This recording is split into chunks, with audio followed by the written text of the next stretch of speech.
Господи Исусе Христе, Сине Божий, помилуй меня грешного.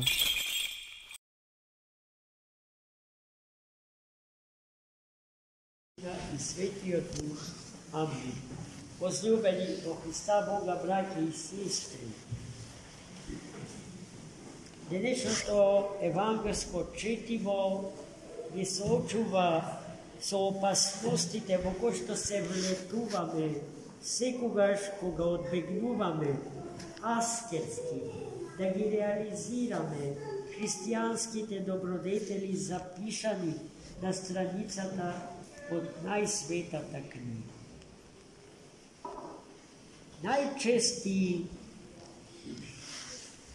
Најчеста жртва човекот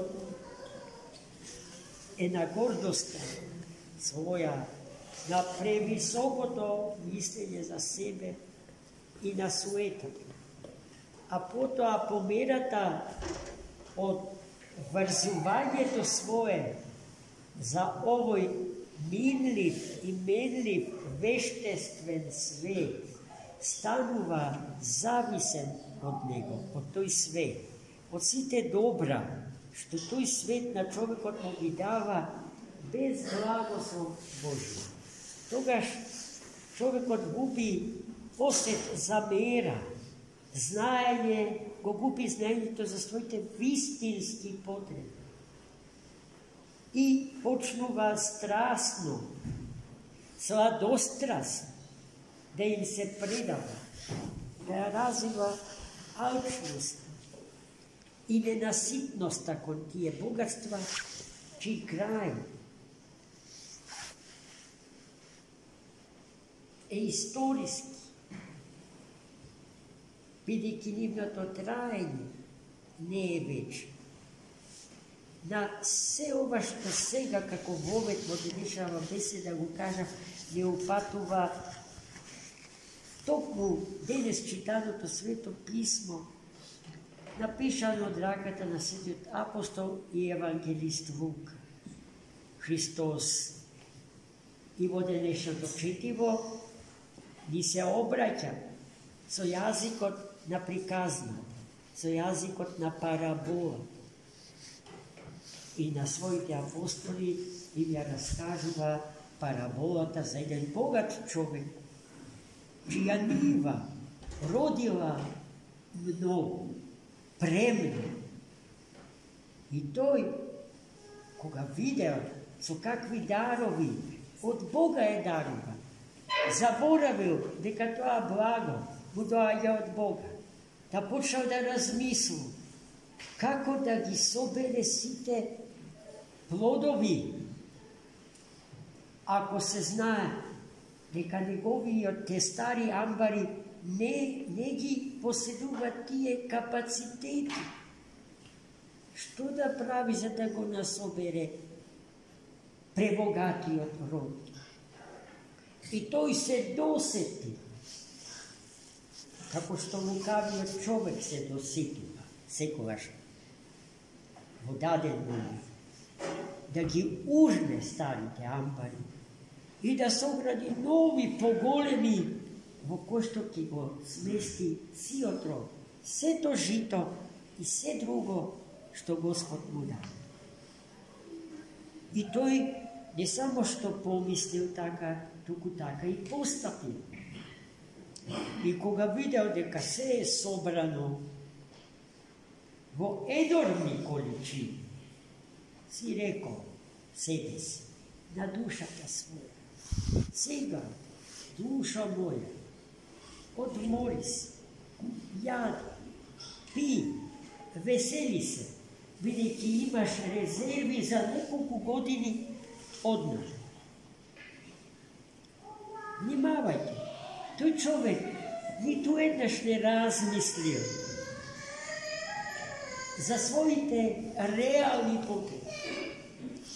Тој не размислил за тоа дека секој вишок не може да го употреби, не ќе стигне да го употреби. И никогаш не помислил дека вишоко му е од Бога даден, за да им го раздаде на оние што го нема. Туку се прождрливо сакал да изеде само тој и неговите доми. И тогаш Бог му се јавил и му рекол: шо ќе правиш, безумнику? Денеска ќе ти ја земам душата. Кому ќе ги оставиш тие богатства? И потоа Христос ја кажува финалната, заклучната мисла, до која што сите ние треба да се придржуваме. Така поминува секој кој што сака да се богати со земни богатства, но одбива да се богати со Бога. Браќи и сестри, оној кој што се богати со Бога, никогаш нема да биде оставен непокриен за своите реални потреби. Бог никогаш нема да го остави туку така да страда, освен ако е добро и душе спасително за тој човек да постане. А и кога страда човекот, неговото страдање си добива смисла тогаш кога страда заради Бога. И гледате, и кога страда, Богом се богати човек. И тогаш тоа има смисла. И тоа богатство никогаш не умира.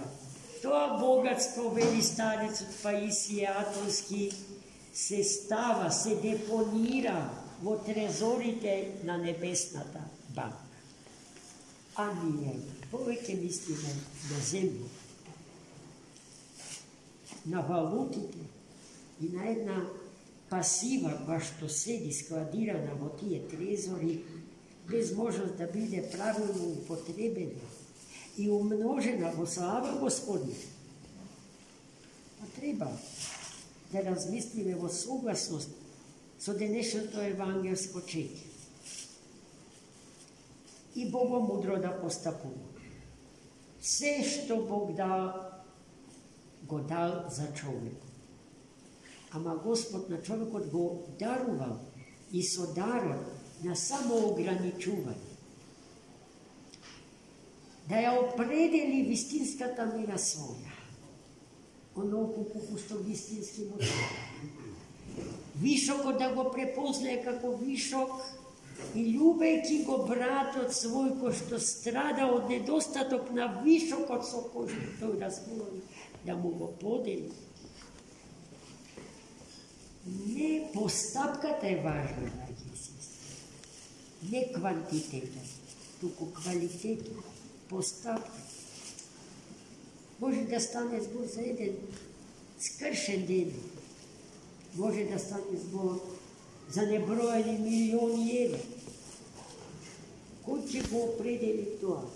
Али оној што го крие скршениот денар, го прави истиот греб што го прави оној што складира милиони евра и станува причина за страдање на милиони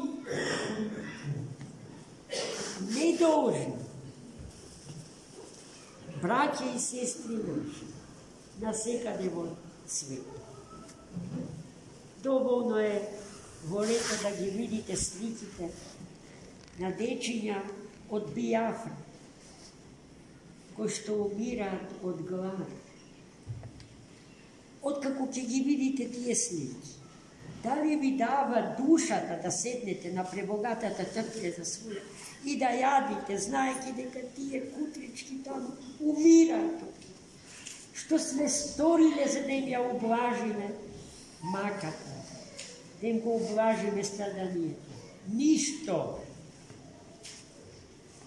Тоа што ќе го видиме е на рамниште на статистика. Тоа се бројки, а на бројките сме отрпнати. Може би Pojedinečen slučaj bi ne trogna, dok evo naša najgorema blizu. A i milionite luge, ko što bi gubat životite u Ukrajini. Milioni gladni luge u Afrika i nasekade po svetu. Neke ne dopira. Normalno je tije luge da umre. Zaboravajte, deka i nije zema me udeo honivnata smrt.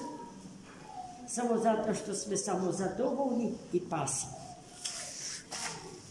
Ko ličnosti, ko semejstva, ko zajednici, ko opštestva, ko državi, ravnodušni.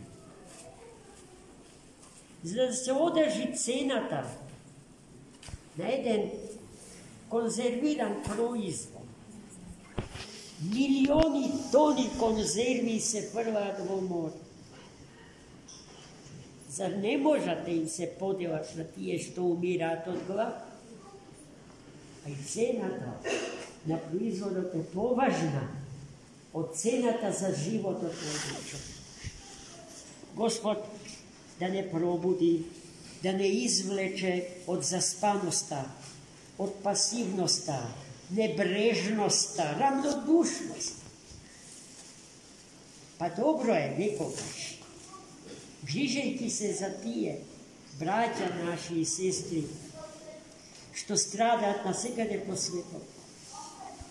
I da ne prospijeme nekoja noć. Pa i toj način na sostradanije sostradanite.